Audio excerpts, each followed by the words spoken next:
আসসালামু আলাইকুম। আমি doctor Mohammad Mahmudul Hasan, MBBS, BCS স্বাস্থ্য, এফসিপিএস মেডিসিন শেষ পর্ব। আজকে আমি উচ্চ কোলেস্টেরল সম্পর্কে কিছু তথ্য শেয়ার করতে চাই। একজন উচ্চ কোলেস্টেরল যুক্ত রোগী কি কি খাবার সাধারণত পরিহার করা উচিত? 1 নম্বর, রেড মিট, গরুর মাংস, খাসির মাংস, মুরগি এবং হাঁসের চামড়া, লিভার, কিডনি, মগজ ইত্যাদি খাবার পরিহার করা উচিত। এছাড়া চিজ, বাটার, ঘি, দুধের তৈরি আইসক্রিম এই খাবারগুলো সাধারণত কম খাওয়াই ভালো। এছাড়াও ডিমের কুসুম, নারকেল তেল, পাম তেল, বেশি করে তেলে ভাজা প্রসেস ফুড এর মধ্যে রয়েছে ফ্রাইড চিকেন, ফ্রেঞ্চ ফ্রাই, এগুলো সাধারণত পরিহার করাই উচিত। এছাড়া কেক, পেস্ট্রি, ডোনাট, বিস্কুট এগুলোও কম খাওয়া উচিত। তারপর আছে কাঁকড়া, লবস্টার, এগুলো মাছেও প্রচুর পরিমাণে কোলেস্টেরল থাকে। ধন্যবাদ।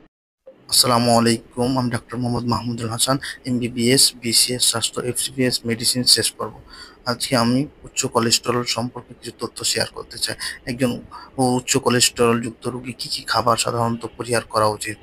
1 নম্বর, রেড মিট, গরুর মাংস, খাসির মাংস, মুরগি এবং হাঁসের চামড়া, লিভার, কিডনি, মগজ ইত্যাদি খাবার পরিহার করা উচিত। এছাড়া চিজ, বাটার, ঘি, দুধের তৈরি আইসক্রিম এই খাবারগুলো সাধারণত কম খাওয়াই ভালো।